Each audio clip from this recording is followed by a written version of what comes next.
So welcome to the virtual Surrey Centre Cemetery tour. My name is Sue Bryant and I am the president of the Surrey Historical Society. I want to thank the BCHF for having us host with them this year, as I think we have a lot to share about Surrey and its past. Today I'm going to walk you through the cemetery at Surrey Centre, but I'm also going to tell you a lot about the stories of the pioneers that built the area. When the first European settlers came to the Surrey Centre around the mid-1800s, they found a vast land of gigantic trees. And when I'm talking gigantic, the western cedar, for example, were as wide as 12 feet in diameter, up to 150 feet high, very large. If you think of Cathedral Grove now, that's what it was like here. Underneath, one would find large alder, maple, spruce, hemlock, along with willow and crabapple and thick underbrush. It was truly a vast, untouched country. There were no roads, except for a few wagon roads through, and a few indigenous trails as well. They were dotting the area. Semiahmoo Trail was one, Yale Wagon Road was another. But really, it was the Serpentine and the Nekomickle rivers that brought us through the areas. They were really the true highways of the day. They brought people to the area, they brought goods. That was how settlements were developed at that time. The settlement of Surrey Centre was just part of a great wave of migration of settlers to this area. Roads gradually appeared as people did. Old McClellan Road, for example, named after a surveyor, was built in 1875. And the Coast Meridian Road, which we now know as 168th, was built on the meridian of the longitude closest to the Pacific Ocean from the international boundary. Surrey had several settlements around, so they had to find one place to start as the central spot of business. So they decided that Surrey Centre, being the connection by the rivers and these two roads where the intersection, would become Surrey Centre. It was not just the geographical location, but it just made sense for many reasons. The cemetery is now what we would call in West Cloverdale. It's no longer called Surrey Centre, but it is, still a very vibrant community, and even more so with a lot of the new construction that has happened over the time. It still has a country charm to this day. It has spectacular flowers, and if you walk up to the top of the cemetery and look around, you can see all the way down to Mud Bay, and it's gorgeous. You can see why the pioneers picked this spot. One of the things that was more current that I just wanted to kind of bring to attention, if you ever have time to go to the cemetery, there's a place called Angelo's Garden, and I mention that because that's named as a place that people can go to reflect and appreciate what is around them, not just as a cemetery, but as a park as well. The lady that it is named after thought it would be good to bring something in to, let people enjoy the beauty that we have around. And once a year, they bring in butterflies and they release them to the area and say a few things to remember people that are resting there. At the turn of the 20th century, going back a little bit again, Surrey was still a really wild country. So wildlife was abundant. It's hard to imagine now, but this whole area, black bears all over. I know there is in some other parts of the lower mainland, but Surrey, not so much. That was here, definitely. Logging and lumbering were the main employment at the time, and the roads were still really few and far between. So when we stand here today and see what we have here, I like to think back and think how much things have changed. A lot of it for the good, and a lot of it, it's interesting to, if we remember our roots, then we remember where we came from, and we can appreciate what we have today. So before we go into talking about the people in the cemetery, I wanted to sort of bring everyone's attention to some of the amazing trees that we have here. And we're really fortunate to have a few things to speak about. The first one I want to tell you about is the Coronation Oak. When King George VI was crowned in 1937 now, he had, of course, Queen Elizabeth and his daughters, the Princess Elizabeth and Margaret, by his side. It was a real celebration for the Commonwealth. And if you look at the newspapers at the time, that was all everyone talked about, is the new King George. Many communities decided to celebrate in ways that would be more, for a longer time, for something that they could really look back on and appreciate this important day. So some gardeners received some what they called royal oaks, so Commonwealth Oaks. They were brought over from Windsor Forest in England, and there were several around the Lower Mainland. Ladner, we know, had one, Strathcona Park in Vancouver, and of course we had one here in Surrey as well. So on May 12th, 1937, there was what was called in the newspapers as a very impressive ceremony. 100 people witnessed the tree being lowered into the ground by Reeve J.T. Brown, as well as a few other people from the Surrey Farmers Institute and other members of the local government. As J.T. Brown put this tree into the ground, he remarked at the symbolism of the oak. It's important to remember that today, how it connected communities all around the world in many areas, and how, while a simple tree, it had so much to connect people with. Of course, there was the usual singing of "O Canada" and "God Save the King," but it was truly just a thing to remember what we have here today. So there is a bronze plaque, but I want to read quickly a little bit about what was said on the day that the tree was lowered into the ground. Here we are planting today a seedling oak that has come direct from the King's Forest in England. We find that we could not have found a more fitting location to honor this coronation gift. It is here that the pioneers of Surrey await that last great call that will summon them to a fuller and grander life, and we feel this is appropriate, that we should grow a tree that is symbolic of the rugged strength, durability, and trustworthiness that we hope that Surrey always has. Centuries from now, this seedling will grow into a mighty oak, and we wish it well. Well, now we are 1 century later, or just about 90 years, and that tree is growing, and it is large, and it is protected. So we will have this for generations to come. The next things I want to talk about is the avenue of trees. Now, as you stand outside the church today, you'll notice there's quite a few. I think there's about 12 trees along the way. We now call this the avenue of trees. They are protected. They were planted shortly after the church was built, so we expect, we don't have an exact date, but it was in around the 1890s. We'll go there. There's 14 Douglas firs, there's 3 western cedars, and they tower over the cemetery, giving it a little bit of privacy, but also a little bit of strength as well. These trees are quite beautiful. They were recognized by the city of Surrey in 1985 as a heritage register protection, and they cannot be damaged. They are probably smaller than they would be if there wasn't things built around them. So there is roads on either side of them. Of course, there is the cemetery behind them. So while they are tall trees, they probably would be taller if they were in a forest, but you know, they're still pretty amazing to see today. And the third tree that I want to bring to your attention is something quite new to our cemetery. In 2017, we were blessed to receive a Vimy Ridge Descendant tree. Now, for those that don't know, there's quite an interesting story of how that came to be. This comes from a sapling that was descended from an oak tree that was destroyed in battle during Vimy Ridge.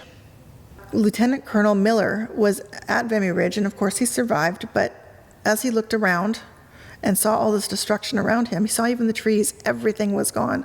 But then he noticed on the ground there was some acorns beside a large mighty oak that had been damaged. So he grabbed those acorns and he put them in his pocket, brought them home, brought them back to Ontario, and he worked on this to try and restore them. And it took a while, obviously. You know, it's not, you don't grow a tree one day, so it took a long time. But you know, as he continued on, he put it on his family farm, and he had a vision that he wanted to repatriate them back to Vimy. But he was also able to have even more than that. So in 2017, he was able to, or his family by this point, was able to give these acorns to certain people across Canada, as well as private customers, and also bring some of these back to Vimy. So all of this happened, and so we're lucky to have this Vimy Ridge tree. And one of the things that's really important to remember is that we actually lost quite a few people in Surrey in World War I, and 2 of those are people from Surrey did die in Vimy. Harry Triggs and Frank Donald Aish, who both names are on our cenotaph today. So we were able to bring these back from Ontario and bring them to Surrey Centre, and 2 actually ended up in Langley as well. One is in Douglas Park and then one is in Fort Langley. We thank former Member of Parliament John Aldag for spearheading that for us.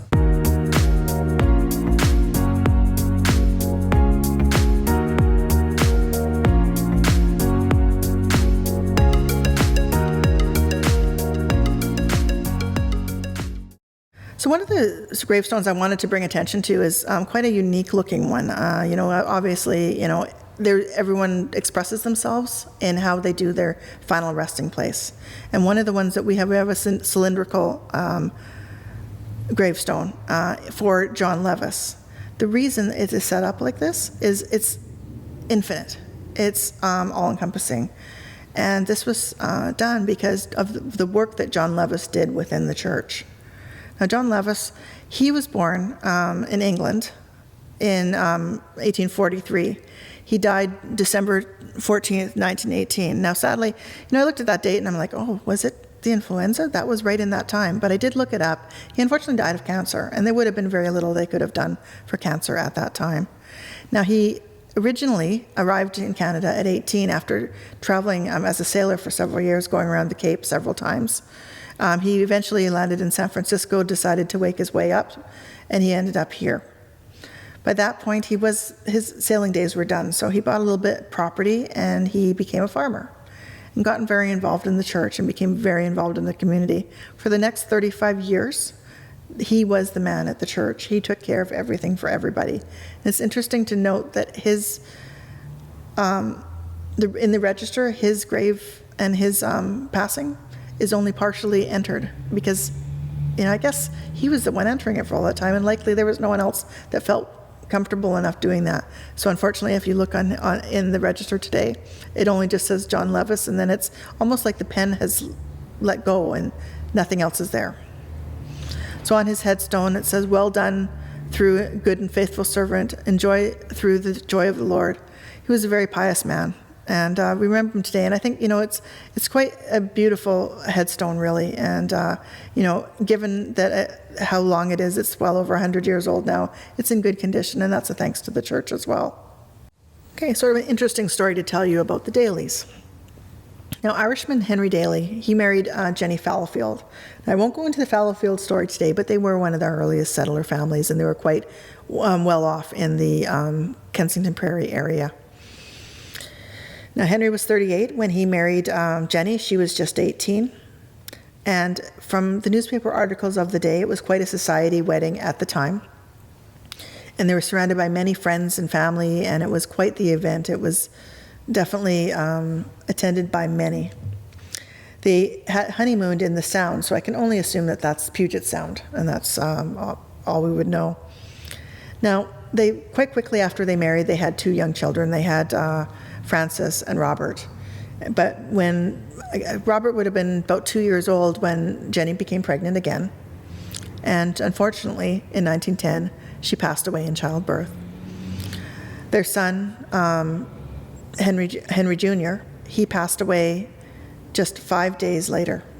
And at first I thought, that would have been so hard back in those days. It was not like you can go to a hospital. It's not like, so my first thought was, what did this poor child pass away of? Well, it turned out that he had spina bifida. And I think, even today, that's a very complex and challenging problem to have. So back at that time, that poor mother and child, it was a very, very tragic situation. The closest hospital would have been Royal Columbian. And this happened in February, so you wouldn't have been able to get there even if you could have tried. Now, just 2 years later, Jenny's husband, he passed away as well of stomach cancer. And I know this sounds like a really sad story, but don't worry, I get to the better part soon. So he passed away, and his young children, Robert and Francis, they were raised by their grandparents, the Fallowfields. Now, interestingly, when I found, and this is something that, again, I'm going to tell you some stories now. I can't always get 100% clarification, but I do want to make a mention. There is a Daly Road up near Barnston Island, and we've researched in the archives and of why was it called Daly. And, I think that actually it's named after Henry Daly, and I believe that was the road that he cleared back in the day. But his children were so young at the time when they lost him that likely it's been lost to time. So I like to think that that's his road up there, and he still lives on in that road. Now, Francis and Bob, when they became adults, they ended up going to Port Alberni, and I mention that because it's kind of an interesting story. Poor Robert or Bob, as he was known later, he lost his family at such a young age. But he went to Port Alberni, and he became very involved in their local life. He married a local girl. They had 4 children. He was involved in the track and field community in the area. He was a teacher and was on the school board. His wife was a beloved kindergarten teacher. And after he passed away, they named the stadium Bob Daly Stadium. So he is actually resting back here in Surrey. And he is on this tombstone that we're showing today. But he has a stadium named after him in Port Alberni as well. Kind of a cool sort of connection to other communities. Now, young Bruce Almas has a very interesting gravestone. And I wanted to bring it to our attention today because it's the only wooden stone that we have. Well, it's not a stone, the wooden marker that we have today in the graveyard. And that's pretty special considering the age of it. Now, it isn't the original, I will say that, but even still, it is quite a striking stone or headstone. Now, young Bruce Almas, he was from Tynehead, so up in sort of North Surrey. He lost his life at just over 14 years of age of tuberculosis. Now, he came from a family of quite limited means. They were loggers. They didn't have a lot extra. And unfortunately, they couldn't really afford anything but the wooden marker. It also symbolized the work that his father did in the community. So the original marker was made with his father's hunting knife. He carved out his son's name and age and his details with absolute love. But eventually that did decline and it had to be replaced. So in 1969, his surviving brother Edward recreated his father's marker to the T, even to the point where if you look carefully, the S on the gravesite has a little extra where he accidentally kept going with the knife. And, that was something that his father did originally. It was done out of grief. But the son felt it was really important to continue that tradition and just show that he had not been forgotten in the family. Now, just as an aside, just a small thing, Bruce also had a granduncle who fought in the Civil War in Gettysburg, of all things. He was killed in action in 1863. One of the more interesting plots within Surrey Centre, there's not actually a plot. It's a plot marker and very, very hard to see. I went to many times I've gone to the cemetery looking for this, couldn't find it, and one day I looked down at my feet and there it was, and that's why I tell this story today. Fred Douglas Sinclair was our first doctor in Surrey. Now, when I say first doctor, there were other doctors that were on contract before that, but he was the first continuous doctor that we had, and the only doctor for many a year. Now, interesting, I see him noted as Fred or Frederick. He actually was Fred. He never was Frederick. His name was Fred. Very down-to-earth family. He was born in St. Stephen's, New Brunswick in 1883, and from an early age he showed a quick intelligence and an interest in healing. He traveled to Montreal as soon as he was old enough, and he went to McGill University, where he would become friends with a local Cloverdaleite, William Shannon. William Shannon was the son of early settlers here. The Shannon family was actually the one that named Cloverdale what it is. They named it Clover Valley and eventually became Cloverdale when the railroad came, but they were one of the first in this area. So William Shannon made a big impact on Fred and told him that, where he came from was needing a doctor. They needed someone, and really regaled him with the beauty of the place that he came from. By the time Fred graduated in 1910, he had made arrangements to come live here. It was a new city, and he thought, what a great place to start his doctorship. He arrived here in 1911 at the young age of 28 and was immediately appointed the chief medical officer and chief coroner by the Reeve. Imagine, just at 28, you got your degree in here, now you're in charge of everything. But he rose up to that challenge. Right after he came here in 1912, there was a very serious outbreak of diphtheria in White Rock. And White Rock at the time was a very busy area. Well, it still is busy today, but of course it was a place that people travel to from Vancouver, from Blaine, and when you're having something like diphtheria, it could have a significant impact on the whole province. As we know, with pandemics, you've got to nip them right in the bud as soon as you can. But he looked around and he decided, I think this is because there are these canneries around and they're dumping their refuge into the bay. Now, we look at that now and it's very obvious. But in 1912, that wasn't really the thinking. However, he made sure that they at least looked into this. He went to council and he demanded it to be stopped. And quite quickly, the diphtheria epidemic was gone, quickly solidifying him into a person that could be trusted and had the best interests of the community in mind. When he went overseas, he was away during World War I, and there he learned more about sanitation. So that became his claim to fame, I guess, if you will, is that he came back and he made sure that cleanliness and sanitation were top of mind of the council, and that the children were also taught that at an early age. Young children of that remember him, the elders today that remember him coming, he would come to each school and check each child themselves every year.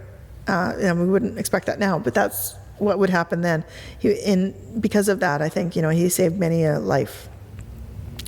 He was never on vacation, or he worked all the time. I interviewed a lady one time that lived in South Surrey, and she remembers that he came to give her stitches as a young child. She's about 6 years old, and she doesn't know why she remembers this story because she was 6. But he came and he gave her stitches, and then he said to her mom said, I'd like to give you some dinner, come, and he said, no, because I got to deliver a baby up in Barnston Island. So there he was going right from South Surrey right up to, the man never stopped. So he married a lady named Isabel Randall. She was from Boston. He met her when he was at McGill. He also, he brought her back to Cloverdale and brought also his mother, who was named Mother Sinclair. She became quite a force in the community. Mother Sinclair also kept an eye on the families around the area and would tell her son if she thought something was amiss or needed to be checked out. They built their home, which included a small surgery on the side of the house in 1926. They put a couple of convalescence beds on the bottom floor in case they needed to, and continued on with their practice. This house still stands today. It is now privately owned, but it has been moved up to 57A, but is a gorgeous example of a heritage home in this area. Along with working tirelessly in the community, one of the goals of Dr. Sinclair was to have a hospital in the city. The closest hospital was Royal Columbian, and that was a very difficult journey if one was ill. So after many, many years of championing the cause, Surrey Memorial Hospital was declared a go, and in 1948, I don't have, as I'm reading my notes, 1948, he turned the ceremonial sod over as the building was started to be made. But sadly, he passed away not long after. In 1951, he passed away unexpectedly and but he had left an indelible mark that we are grateful to today. He, his wife, his mother, and brother are buried in the Sinclair plot, but as I noted, there are no gravestones to mark the resting place. At one point I thought, maybe this is something we should look at and, to remember them by, but somehow it's fitting that this unassuming man that brought so much to Surrey he put the community ahead of him his entire life, and it's fitting that he's just quietly resting where he is today. The last two things I wanted to quickly talk about is there are several cemeteries within Surrey. I won't talk so much about the private ones. There are many, such as Valley View, Gardens of Gethsemane. That's a Catholic cemetery. But I will talk a little bit about the city ones. Hazelmere Cemetery is the second oldest cemetery in Surrey, and it started in 1908. It actually started because that is where the resting place of the first murder victim in Surrey is. Now, it's a sad story, but I do want to sort of mention it because it's interesting as far from a historical perspective. In 1908, Mary Morrison was walking from Hazelmere up to her home, basically where Redwood Park is today. And somebody jumped out and unfortunately murdered her. Reading the transcript, it was a brutal murder, and unfortunately her 6-year-old child was there with her when that happened. So it was the first time Surrey had ever had such a terrible crime happen, and it really captured the minds and hearts of the entire community. Mary, by all accounts, was a well-known mother in the area, and it deeply wounded the community.